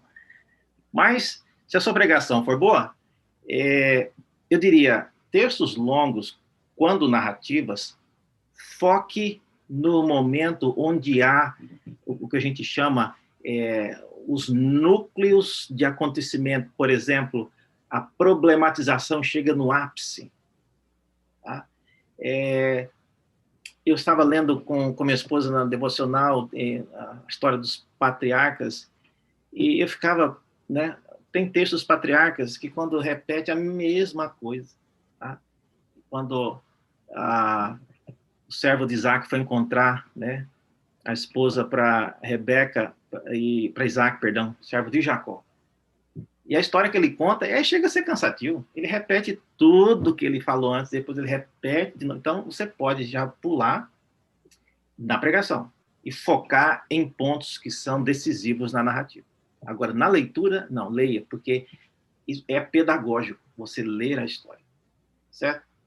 Mas vai gastar muito tempo, reverendo. Olha, se te gastar o tempo, é melhor gastar com a leitura do que com o seu sermão. Tá? Porque a palavra de Deus ela é mais importante.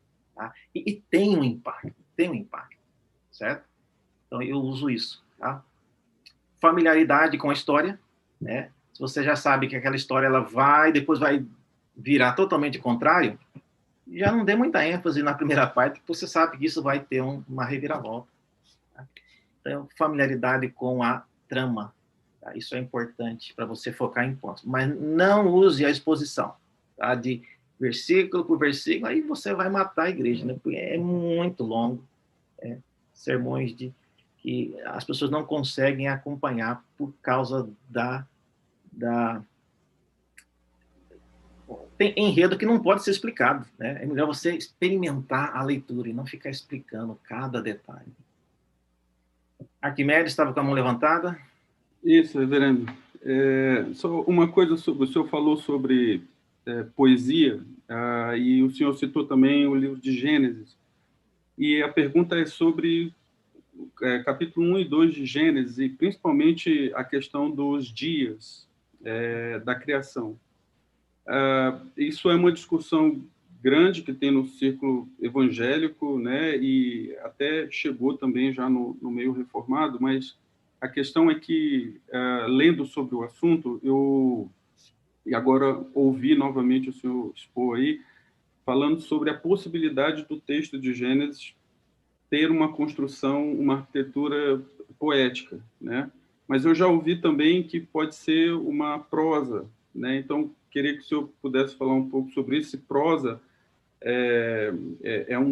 pode ser mais bem vista ali no capítulo 1 de Gênesis, nos 2 primeiros capítulos, e também o seguinte, lendo sobre isso, nessa questão de prosa e tal, ou sobre como esse tipo textual foi aplicado ao capítulo, ao registro da criação, ele foi escolhido porque era para ser simples.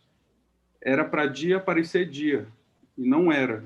Era para o que está escrito, na ordem que está escrita ali, o tipo de prosa, ou, não sei, o senhor vai dizer se for realmente poesia, era para não ter dúvida nenhuma do que Deus estava dizendo, que, olha, aconteceu desse tipo, dessa forma.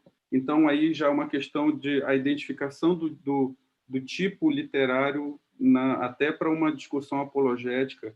Enfim, eu queria que se o senhor pudesse comentar um pouquinho sobre isso, essa questão. Tá. Obrigado. Essa pergunta é famosa, né? Eu já sei até o que eles querem saber. Então, primeira resposta: não, eu não creio que Gênesis 1 e 2 seja poesia. Ponto final, não é. Segunda resposta: quando eles perguntam isso, eles estão equivocados por causa do que eles pensam sobre literatura poética. Qual que é o medo das pessoas de alguém descobrir lá no manuscrito, não sei na onde, que aquilo era poesia? Porque se foi poesia, aí pronto. Aí um dia pode ser 1000 anos, e o animal pode ser um dinossauro. Então, esse é o medo. Só que, para quem vivia no mundo antigo, esse medo não existia. Por quê? Porque, como eu disse, gente, o gênero, a linguagem poética, ela era uma linguagem altamente, para usar termos que nós conhecemos, criptografada. Tudo que era escrito de forma poética era difícil de ser alterado, mexido e acrescentado. Eu não sei quantos sabem, mas procurem depois, né, os Anais dos Reis da Síria. Existem centenas de milhares de textos sobre isso, e a história dos reis assírios eram todas registradas em forma poética. Por quê? Porque eles não queriam que ninguém mexesse. Então, um texto que foi redigido por Camões, se cai na mão do Arquimedes para ele dar uma melhorada, na hora vai saber onde que o Arquimedes mexeu. Porque o nível de Camões para Arquimedes é muito diferente. Então, no mundo antigo, que não está envolvido com essa polêmica que nós estamos hoje sobre criação, eles achariam muito mais vantagem em dizer que o texto é poético. Porque isso dá credibilidade. Mas para nós hoje não. Porque a gente vê poesia como coisa fantasiosa. A poesia fica floreando, mas a coisa que é narrativa é mais direta. Isso não é verdade. Mas, tendo dito isso, reafirmo o que eu disse no início. Eu creio que Gênesis 1 e 2 não é um texto poético, baseado nos gêneros, nos exemplos de poesia que a gente tem de outros povos e também na Bíblia. Eu acho que não é. Tá bom? Obrigado. Muito bem. Mais algum aluno ou mais alguém que está aqui na sala do Zoom tem perguntas? Eu, reverendo. Sim, pode fazer. Reverendo, como que a gente pode diferenciar a forma de aplicação de um gênero literário profético e um gênero de sabedoria? Eu já ouvi alguém dizer que profético certamente acontecerá, é fato, vai acontecer, e sabedoria tem a grande probabilidade de dar certo. Como a gente pode fazer uma melhor aplicação do gênero sabedoria? Gosto de pergunta assim, que já vem com um pedaço da resposta, né? Mas, olha, o que você falou é interessante, eu já vi várias pessoas falando isso, né? Sabedoria, gente, não tem a ver com probabilidade. Sabedoria usa um mecanismo cognitivo chamado enigma. E nós, pastores, eu falo aqui como pastor, um deles, né, e nós que temos muita teologia, a gente não gosta de nada enigmático. A gente quer ler e entender o negócio. Esse negócio de ficar pensando não funciona, você tem que pregar no domingo. Você vai ler o texto no sábado à noite, como é o caso de alguns, aí pronto, não tem tempo de enigma não, você quer ler e entender. Mas, como eu disse, o elemento cognitivo do material sapiencial é que você, de fato, não entenda no início e fique pensando naquilo. Tá? É essa a natureza de um enigma. Porque quando você acha a resposta, aí também você não esquece nunca mais. Então, é por isso que Jesus, por exemplo, criava enigmas, ele contava parábolas, e aquelas parábolas, elas ecoavam por décadas, gerações após gerações, né?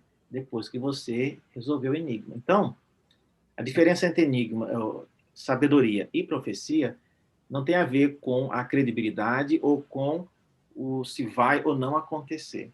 Tá? Tem a ver com, são elementos constitutivos ali de como que a mente humana ela vai interagir com aquilo. A profecia é uma palavra que veio de Deus, que vem para você. Você vai morrer, tá? Ou você adulterou, tá? Arrepende, vai. É isso aí. Não tem muita coisa que explicar e entender. Geralmente são palavras mais claras. Tá? E só um comentário, Gerhardus Voss tem um excelente livro, que é o Teologia Bíblica, do Antigo e do Novo Testamentos, e ele tem um conceito importante que todos devemos nos lembrar dele, que é a predição não é só pela coisa assim emocionante que é ver uma predição se cumprir 1000 anos antes. Não é isso. Quando Deus quis fazer predições, ele fez para que, quando o evento acontecesse, não tivesse outras pessoas que se chamassem o pai da criança, vamos dizer, em linguagem mais comum. Então, antes de acontecer, ele falava, olha, Nínive vai cair, e vai cair por meio de um alagamento. Vai lá, Naum, e diga. Tá? Quando caiu, não é que foi mesmo por um alagamento? Tá? Então, é no sentido de mostrar, né, o poder de Deus, de mostrar a ingerência que ele tem nas nações ao redor da Terra. É mais nesse sentido. Eu estava lendo de um cara chamado Brevard Childs, falando sobre os oráculos sobre as nações.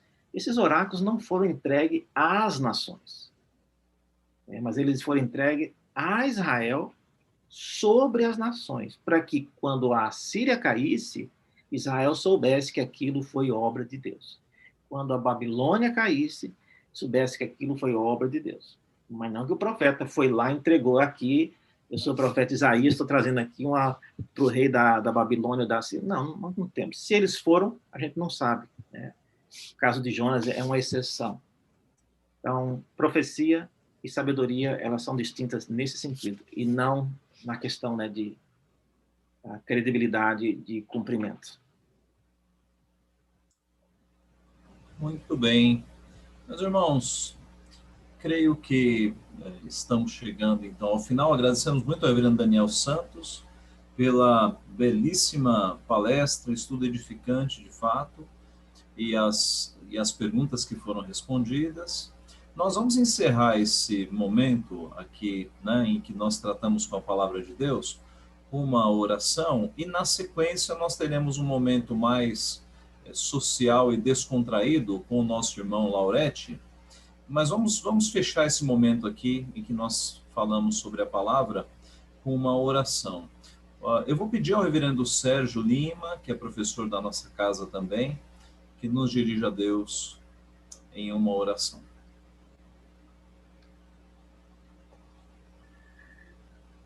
Oremos, meus irmãos. Senhor nosso Deus, estamos muito agradecidos por termos a palavra preservada como o Senhor quer que a tenhamos. Estamos muito agradecidos, Senhor, por termos mestres, doutores que nos ensinam, nos ajudam a entender melhor, nos aproximam da maneira como o Senhor quis que ela fosse redigida e entendida lá naquela época. Nós que estamos há milhares de anos, Senhor, dela. Senhor, nós somos muito agradecidos por isso. A Tua palavra continua sendo o mesmo alimento para nós, que foi para os primeiros ouvintes, e a Tua palavra tem instruído a Tua igreja a viver para Ti, adorando a Ti, de maneira consciente, e também testemunhando de Ti. Tua palavra, Senhor, tem sido para nós e para as pessoas que estão próximas de nós o verdadeiro alimento. Senhor, nós te agradecemos muito que na plenitude dos tempos o Teu Filho morreu por nós e o Espírito Santo tenha aplicado esses benefícios a todos nós. Dentre eles, iluminar nosso entendimento para estudar a Tua Palavra. Senhor, muito obrigado mais uma vez por tempos como este, por esta nossa casa de formação, pelos seus professores, sua direção, pelos alunos, futuros pastores. Senhor, como a Tua Palavra é atual para os de ontem, para os de hoje, para os de amanhã, permitindo o Senhor, querendo o Senhor nos seus desígnios. Nós oramos assim, pedindo por fim que o Senhor nos ajude a compreender cada vez mais, através do entendimento da literatura, como foi escrita, nos ajude nas nossas exposições, Senhor. Não haja a nossa pessoa, mas haja a Tua Palavra e a instrumentalidade, de acordo com a Tua graça, de cada um de nós quando abre o texto. Lê para nós, para depois então compartilhar. Assim nós oramos, com perdão dos nossos muitos pecados. Em nome de Jesus. Amém.